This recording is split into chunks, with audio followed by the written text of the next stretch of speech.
സമീപകാലത്ത് കേരള രാഷ്ട്രീയത്തിൽ അതിശക്തമായ ചർച്ചയായിക്കൊണ്ടിരിക്കുന്ന ഏറ്റവും വലിയ സംഭവവികാസങ്ങളിലൊന്നാണ് മുൻ മുഖ്യമന്ത്രിയും അതുപോലെ നിലവിലെ പ്രതിപക്ഷ നേതാവുമായ പിണറായി വിജയന്റെ മകൾ വീണ വിജയനെതിരെയുള്ള എൻഫോഴ്സ്മെന്റ് ഡയറക്ടറേറ്റ് അഥവാ ഇഡിയുടെ നീക്കങ്ങളല്ല. ഹവാല ഇടപാടുകളുടെയും അഴിമതികളുടെയും വിദേശത്തേക്ക് ലക്ഷക്കണക്കിന് രൂപ കടത്തിയെന്ന ഗുരുതരമായ കേസിൽ വീണയെ അറസ്റ്റ് ചെയ്യാനുള്ള നീക്കങ്ങൾ കേന്ദ്ര അന്വേഷണ ഏജൻസി അതിശക്തമാക്കിയിരിക്കുകയാണ്. ഏത് നിമിഷവും അറസ്റ്റ് ഉണ്ടാകുമെന്നുള്ള സൂചനകളും പുറത്തു വരുന്നുണ്ട്. ഇതിനു മുന്നോടിയായുള്ള ശക്തമായ സാമ്പത്തിക ഡിജിറ്റൽ തെളിവുകൾ ശേഖരിക്കുന്ന തിടുക്കത്തിലാണിപ്പോൾ കേന്ദ്ര അന്വേഷണ ഏജൻസി ഉള്ളത്. ആവശ്യമായ തെളിവുകളുടെ ലഭ്യത പൂർത്തിയാകുന്നതോടെ ഏത് നിമിഷവും വീണയുടെ അറസ്റ്റ് ഉൾപ്പെടെയുള്ള കടുത്ത നടപടികളിലേക്ക് ഇഡി കടന്നേക്കുമെന്നാണ് പുറത്തു വരുന്ന വാർത്തകൾ നൽകുന്ന വിവരങ്ങളല്ല. ഈ സാഹചര്യത്തിൽ പ്രതിപക്ഷ നേതാവും അതുപോലെ മുൻ മുഖ്യമന്ത്രിയുമായ പിണറായി വിജയൻ അടക്കമുള്ളവർ വിശദമായ നിയമോപദേശങ്ങൾ തേടുന്നുണ്ട് എന്നുള്ളതും അതുപോലെ തന്നെ മുൻകൂർ ജാമ്യത്തിനായുള്ള അവസരങ്ങൾ ഉണ്ടാക്കുന്നുണ്ട് എന്നുള്ള വിവരങ്ങളും പുറത്തു വരുന്നുണ്ട്. രാഷ്ട്രീയ കേരളം എന്താണ് ഉറ്റുനോക്കുന്നതെന്ന് ചോദിച്ചാൽ പ്രതിപക്ഷത്തിരിക്കുന്ന CPMന്റെ ഭാഗത്തുനിന്ന് വരുന്ന രാഷ്ട്രീയ പ്രതിരോധങ്ങളെല്ലാം ഒന്നിനു പുറകെ ഒന്നായി പാളിക്കൊണ്ടിരിക്കുകയാണ്. സാമ്പത്തിക ക്രമക്കേടുകളുടെയും ഡിജിറ്റൽ തെളിവുകളുടെയും വ്യക്തമായ രേഖകൾ നിരത്തി അന്വേഷണം മുന്നോട്ട് പോകുമ്പോൾ വീണയ്ക്ക് മുന്നിലുള്ള നിയമപരമായ പഴുതുകൾ ഓരോന്നോരോന്നായി അടഞ്ഞുകൊണ്ടിരിക്കുകയാണ്. ഇവിടെ വീണ വിജയൻ ഒരു പാർട്ടി മെമ്പർ പോലുമല്ല. 5 രൂപ കൊടുത്തൊരു മെമ്പർഷിപ്പ് പോലും എടുക്കാത്ത നേതാവിന് അല്ലെങ്കിൽ ഒരാൾക്ക് വേണ്ടിയിട്ടാണ് ഇവിടെ CPM അഹോരാത്രം ഈ ന്യായീകരിച്ച് പണിയെടുക്കുന്നത് എന്നുള്ളതാണ് വിരോധാഭാസമായ കാര്യം. ആലോചിക്കണം, പഴയ പാർട്ടി സെക്രട്ടറിയുടെ മകനായ ബിനീഷ് കോടിയേരി, അതായത് കോടിയേരി ബാലകൃഷ്ണൻ്റെ മകനായ ബിനീഷ് കോടിയേരി ഒരു കേസിൽ അറസ്റ്റിലാകുമ്പോൾ അത് വ്യക്തമായി എല്ലാവർക്കും അറിയുന്നതാണ്. അതിനകത്ത് രാഷ്ട്രീയ മുതലെടുപ്പ് തന്നെയാണ്, അല്ലെങ്കിൽ അവിടെ നടന്നിട്ടുള്ളത് വേട്ടയാടൽ തന്നെയാണെന്നുള്ളത്. എന്നിട്ടും അന്നത്തെ പിണറായി വിജയൻ പറഞ്ഞത് അത് അവരുടെ കാര്യമല്ലേ, അത് അവർ നോക്കിക്കോളും എന്നുള്ളതാണ്. എന്നാൽ ഇവിടെ സ്വന്തം മകൾക്ക് വേണ്ടി പാർട്ടിക്കാരെ ഒന്നടങ്കം വലയം നിർത്തുന്നൊരു അവസ്ഥയാണ് ഇപ്പോൾ കണ്ടുകൊണ്ടിരിക്കുന്നത്. നമുക്കറിയാം, പിണറായി വിജയൻ്റെ വീട്ടിൽ, അതായത് വീണ താമസിക്കുന്ന വീട്ടിൽ അന്ന് ഇഡിയുടെ റെയ്ഡ് നടന്നപ്പോൾ ഉണ്ടായ അതിക്രമങ്ങളും അക്രമങ്ങളുമെല്ലാം, ആ അക്രമത്തിൽ 86-93 ദിവസങ്ങളോളമാണ് ഓരോരുത്തരും, അങ്ങനെ 26 പേരാണ് ജയിലിൽ കിടന്നത്. ആ 26 പേർക്കും പാർട്ടിയുടെ പേരിലാണ് അവർ ജയിലിൽ കിടന്നത് എന്നുള്ളതാണ് ഏറ്റവും പ്രധാനപ്പെട്ട കാര്യം. അവിടെ പാർട്ടിക്ക് എന്താണ് ബന്ധം എന്നുള്ളതാണ് പൊതുവെ ഉണ്ടാകുന്ന ചോദ്യം. അതായത് CPMനോ അല്ലെങ്കിൽ പാർട്ടി നേതാക്കന്മാർക്കോ ഇതിനെ ന്യായീകരിക്കേണ്ട യാതൊരു കാര്യവും ഇല്ലാതിരുന്നിട്ടും എല്ലാവരും വളഞ്ഞിട്ട് ന്യായീകരിക്കുകയും അത് ഇഡി വേട്ടയാടുന്നു എന്നുള്ള സാഹചര്യങ്ങൾ ഉണ്ടാക്കുകയുമാണ് ചെയ്തിരിക്കുന്നത്. ആലോചിക്കണം, ഇന്ന് ഈ സാഹചര്യത്തിൽ ഇന്ത്യ മഹാരാജ്യത്ത് BJPക്കോ നരേന്ദ്രമോദിക്കോ അമിത്ഷാക്കോ CPMനെ വേട്ടയാടേണ്ട യാതൊരു കാര്യവുമില്ല എന്നുള്ളതാണ് നമ്മൾ ആലോചിക്കേണ്ടതും എടുത്തു പറയേണ്ടത്. കാരണം ഇന്ന് രാജ്യത്ത് CPM ഒരിടത്തും ഭരിക്കുന്നില്ല. അങ്ങനെയുള്ളപ്പോൾ എന്തിന് ഭരണത്തിൽ പോലുമില്ലാത്ത ഒരു പാർട്ടിയുടെ നേതാവിൻ്റെ മകളെ വേട്ടയാടണം എന്നുള്ള ചോദ്യമാണ് നിലനിൽക്കുന്നത്. അതുമാത്രമല്ല, ആ ചോദ്യങ്ങൾ വളരെ പ്രസക്തമായി ഉയർന്നു വരുന്നുമുണ്ട്. ആലോചിക്കണം, വിദേശത്തേക്ക് 85 ലക്ഷം രൂപ അനധികൃതമായി ഹവാല മാർഗത്തിലൂടെ കടത്തിയെന്ന ഗുരുതര കണ്ടെത്തലാണ് വീണയ്ക്കെതിരെ വിദേശ നാണ്യവിനിമയ ചട്ടം, അതായത് ഫെമ ഉപയോഗിച്ചുള്ള ആ ചട്ടപ്രകാരം കേസെടുക്കാൻ ഇഡി നടപടികൾ വേഗത്തിലാക്കിയിരിക്കുന്നത്. ഡിജിറ്റൽ രേഖകളുടെ പൂർണ്ണ വിവരങ്ങൾ പരിശോധിച്ച ശേഷം പുതിയ കണ്ടെത്തലുകളുടെ അടിസ്ഥാനത്തിൽ വീണയെ ഉടൻ ചോദ്യം ചെയ്യാൻ വിളിപ്പിക്കുമെന്നാണ് അറിയാൻ സാധിക്കുന്നത്. വ്യക്തമായ മറുപടി നൽകിയില്ലെങ്കിൽ കേസെടുക്കുകയും ചെയ്യും. ഇതിൻ്റെ ഭാഗമായി വീണയുടെ ഭർത്താവും അതുപോലെ മുൻ മന്ത്രിയും നിലവിലെ MLAയുമായ PM മുഹമ്മദ് റിയാസിൻ്റെ അടുത്ത സുഹൃത്തുക്കളുടെ വീടുകളിലും സ്ഥാപനങ്ങളിലും വഴി കഴിഞ്ഞ ദിവസം ഇഡി നടത്തിയ മിന്നൽ റെയ്ഡുകളിൽ അതിനിർണായകമായ രേഖകളാണ് ലഭിച്ചിരിക്കുന്നതെന്ന വിവരങ്ങളും ഉണ്ടാകുന്നുണ്ട്.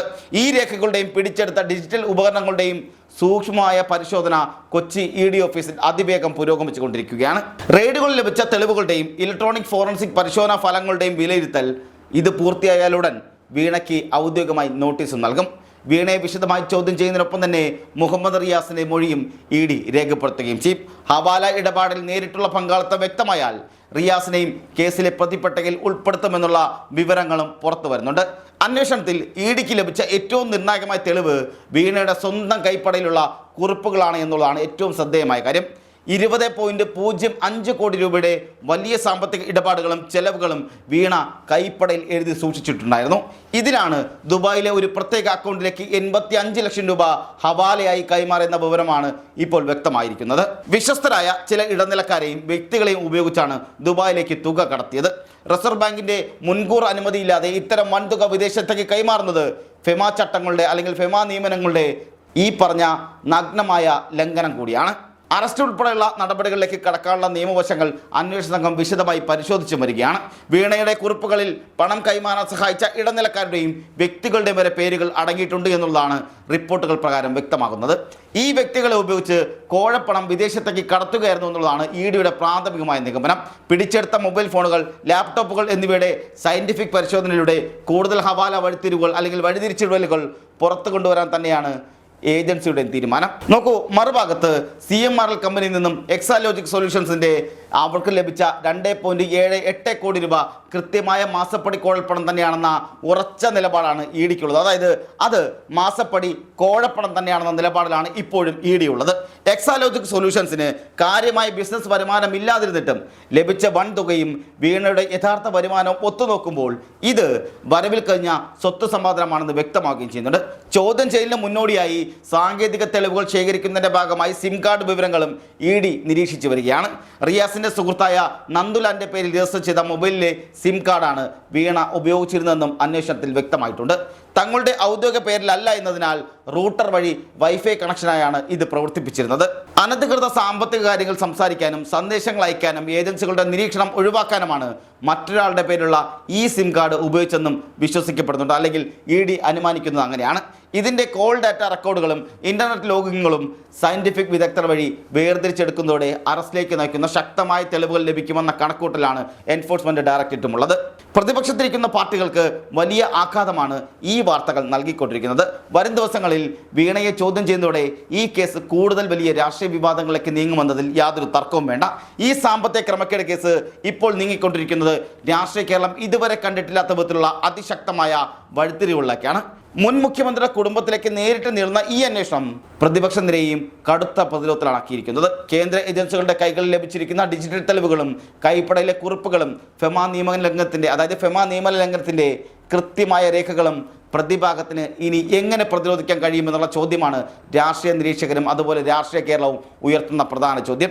ഏത് നിമിഷവും അറസ്റ്റ് ഉണ്ടാകാമെന്ന ഘട്ടത്തിലേക്ക് കാര്യങ്ങൾ എത്തുമ്പോൾ നിയമപരമായി എന്ത് പ്രതിരോധം തീർക്കണമെന്നുള്ള ആലോചനയിലാണ് ഉന്നതരെല്ലാവരും.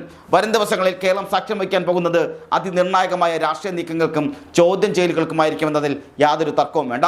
പ്രതിപക്ഷത്തിന്റെ തട്ടകത്തിൽ പുകയുന്ന ഈ പ്രശ്നം എത്രത്തോളം ദൂരേക്ക് നീങ്ങുമെന്നുള്ളതാണ് ഇനി കണ്ടറിയേണ്ടത്. ഇനിയുള്ള മണിക്കൂറുകൾ കേരള രാഷ്ട്രീയത്തിൽ അതീവ നിർണായകം കൂടിയാണ്. ഈ വിഷയവുമായി ബന്ധപ്പെട്ട് പുറത്തു വരുന്ന ഓരോ വിവരങ്ങളും അത് വലിയ ഗുരുതരമായ കുറ്റങ്ങളുടെ വിവരങ്ങൾ കൂടിയാണ്. ആലോചിക്കണം, ഇവിടെ ഒരു പാർട്ടി മെമ്പർ പോലും അല്ലാത്ത ഒരാൾ അവരുടെ കമ്പനിയുടെ അഡ്രസ്സ് വെച്ചേക്കുന്നത് AKG സെൻറ്റർ എന്നുള്ളതാണ്. ആലോചിക്കണം, AKGയുടെ സ്മാരകമായ ഒരു പാർട്ടി കേന്ദ്രമാണ് ഈ പറഞ്ഞ കള്ളപ്പണത്തിനും പണമിടപാടുകൾക്കും അതുപോലെ കമ്പനി തുടങ്ങുന്നതിനും വേണ്ടി ഉപയോഗിച്ചിരിക്കുന്ന അഡ്രസ്സ് എന്നുള്ളതാണ് ഏറ്റവും വിരോധാഭാസമായ കാര്യമെന്ന് കൂടി പറയേണ്ടിയിരിക്കുന്നു. ആലോചിക്കണം, ഒരു പാർട്ടി സെക്രട്ടറി ആയിരുന്ന പിണറായി വിജയൻ പിന്നീട് കേരളത്തിൻ്റെ മുഖ്യമന്ത്രിയാകുന്നു. ആ മുഖ്യമന്ത്രിയുടെ മകൾ അഡ്രസ്സ് കൊടുത്തിരിക്കുന്നത് AKG സെൻറ്റർ തിരുവനന്തപുരം എന്നുള്ളതാണ്. ഇതാണ് കമ്പനിയുടെ അഡ്രസ്സ്. ഇത് എന്തൊരു വിരോധാഭാസമെന്നാണ് പാർട്ടിക്കുള്ളിൽ പോലും ഉയർന്നു വരുന്ന പ്രധാന ചോദ്യം. പക്ഷേ അവരിവിടെ ന്യായീകരിക്കുകയാണ്.